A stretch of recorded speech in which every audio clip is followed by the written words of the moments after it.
Baik pemirsa, kita akan kembali lanjutkan perbincangan. Mas Adi sempat saya potong tadi, baru poin pertama disampaikan. Poin kedua juga mungkin bisa disampaikan tadi. Ya, kalau kita menggunakan perspektif teori supply and demand, sebenarnya kekisruhan dan huru-hara politik itu tidak terlepas dari provokasi yang disampaikan oleh para elit. Jadi grassroots di bawah itu sebenarnya lebih banyak berdiam diri, tapi injeksi soal isu, soal konsumsi isu tentang narasi, itu kan datangnya dari elit yang disuplai kepada pemilih, yang disuplai kepada para grassroots di bawah untuk melakukan huru-hara politik. Rakyat di bawah itu, saya harus kita lakukan lebih banyak statis, Putri. Mereka itu tidak terlampau engage bagaimana soal kandidat capres yang mau bertarung. Tapi karena tiap hari disuplai oleh para elit dan politisi dengan info-info yang gak valid, misinformasi, ada hoax dan fitnah, ada konten-konten yang berbau sara, misalnya identitas dan keamanan tertentu. Jadi rakyat di bawah itu menganggap politik itu kayak perang agama jadinya. Ini yang saya kira Pak Presiden sebenarnya, Jokowi dalam hal ini ketika dia pidato gitu ya di depan audien PKB, sebenarnya pernyataan itu ingin disampaikan kepada elit supaya elit itu jangan menggunakan segala cara memprovokasi pemilih untuk memenangkan pertarungan politik. Kan itu yang terjadi 2019, 2014, orang di bawah itu rela apa saja, ada yang kawin cerai, kemudian dia jual sapi, jual kambing hanya untuk mendukung salah satu kandidat capres tertentu. Nyatanya setelah pilpres usai saling berangkulan, yang kalah jadi menteri. Elit yang mana sih Mas? Elit yang koalisinya masih mesra-mesra aja atau yang koalisinya sudah mulai agak sekarang kan kita tahu dari dulu kan politik kita kan sering berganti musim. Prabowo jadi lawan, saat ini jadi partner, ya kan? Dulu Prabowo juga dekat dengan Jokowi soal Pilkada Jakarta dibawa dari Solo. Ini kan adalah sesuatu hal yang mestinya masyarakat kita itu jangan mau lagi dijadikan alat, dijadikan instrumen hanya untuk menjadi kayu bakar kemenangan para politisi itu. Tadi saya ngomong di awal, politisi itu berpolitiknya soal untung dan rugi. Dia akan memperjuangkan segala-galanya kalau menguntungkan dirinya. Yang dianggap menguntungkan diri bagi politisi itu adalah insentif ekonomi, kekuasaan, dan jabatan politik. Nah, sementara rakyat sebaliknya. Rakyat itu hanya emosional, dia mengkonsumsi berbagai banyak narasi, kemudian menjadi kebencian yang berlebihan, kemudian suka yang berlebihan. Efeknya apa? Terbelah. Ini yang saya kira memang dalam konteks itu membayangkan rakyat kita itu agak adem, kemudian rukun, tidak terbelahan sulit. Karena yang memprovokasi ini elit sebuah. Makanya saya bilang ke teman-teman, rakyat kita itu jangan lebih politisi dari para politisi.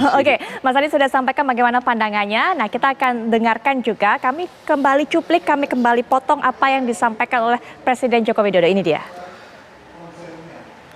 Ada lagi ujaran kebencian. Enggak. Jangan ada lagi berita bohong. Banyak itu yang di pemilu-pemilu sebelumnya. Terutama di medsos, di media sosial. Jangan lagi ada fitnah-fitnahan. Sekali lagi, jangan lagi ada fitnah-fitnahan. Utamanya ini juga di medsos. Saya kalau membaca medsos itu kadang-kadang geleng-geleng. Kok nggih kaya ngeten. Sami-sami sederek, sami-sami sedulur. Nggih mboten? Apalagi atas nama agama. Ini tidak boleh terjadi. Apakah Bapak Ibu setuju? Dalam demokrasi yang namanya beda pilihan itu wajar.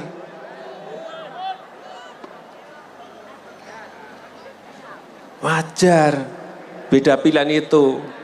Oleh sebab itu jangan bertengkar, jangan saling menjelekkan, jangan berkepanjangan. Nggih mboten? Setelah berkompetisi bersatu kembali.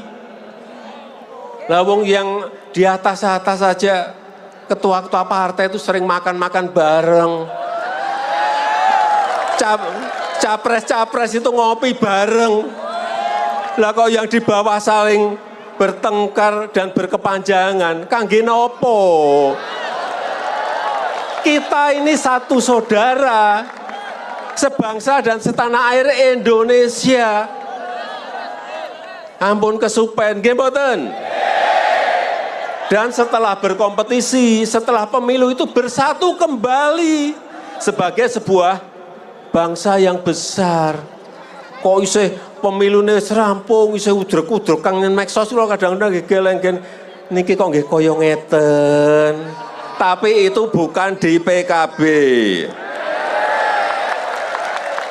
Sekali lagi, setelah berkompetisi, setelah pemilu kita bersatu kembali. Apakah Bapak Ibu setuju? Ketua partainya makan bareng, capresnya ngopi bareng, kemudian yang masyarakatnya malah gontok-gontokan. Ini menarik juga kalau kita melihat kata-kata yang dipilih oleh Presiden Joko Widodo. Masalah soal diksinya, Mas Kirdi, apalagi kemudian sampai dibahas atau sampai dipakai ini bahasa-bahasa Jawa. Mas Kirdi, apa sebenarnya tujuannya? Apa memang karena audiensnya kebanyakan adalah masyarakat lokal yang memang diharapkan bahasa dengan bahasa Jawa penyampaiannya lebih ngena, lebih nyampe ke masyarakat?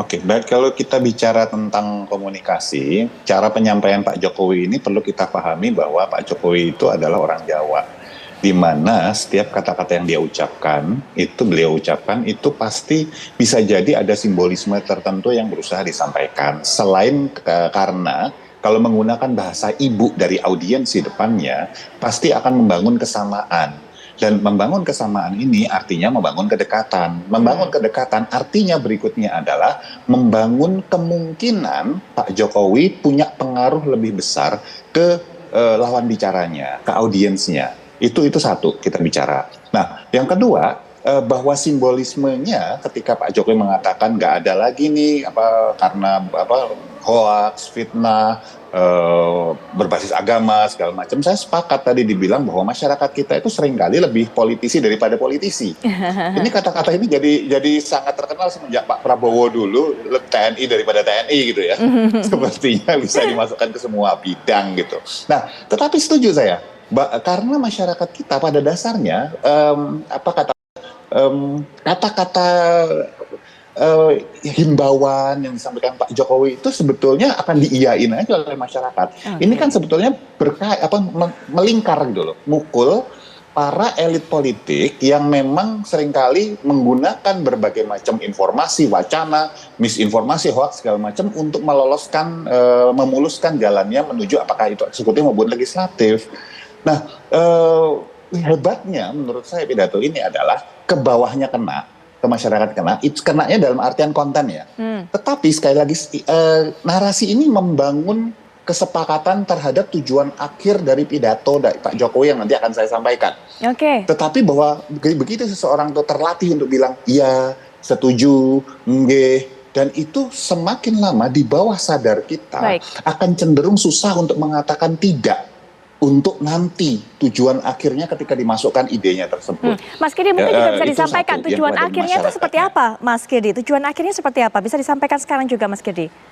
Baik, jadi kalau kita perhatikan kata-kata terakhir sebelum kemudian pidatonya Pak Presiden kita ini selesai, ada kata-kata semoga kan kata-kata ucapan supaya PKB menang, naik pilihannya segala macam itu kan 2 kali loh. Ya, nah sesudah itu semoga menciptakan pemimpin yang kokoh baik eksekutif maupun legislatif yang bisa meneruskan capaian yang sudah dilakukan sebelumnya kan itu ada. Jadi kalau buat saya target dari pidato ini adalah menanamkan ke dalam audiens yang hadir semuanya ke bawah sadarnya bahwa nanti bantu ya. Pilih pemimpin yang mau meneruskan hasil karya sebelumnya. Oke. Kalau yang dilihat gitu loh ya. Baik, itu ya terlepas Mas dari Kirdi. kita bicara bahwa targetnya apapun yang lain. Baik, sampai di situ terlebih dahulu. Nanti kita akan juga dengarkan pandangan Mas Umam. Benar nggak target-target seperti ini menurut Mas Umam dan juga Mas Adi? Setelah jeda berikut ini kami segera kembali.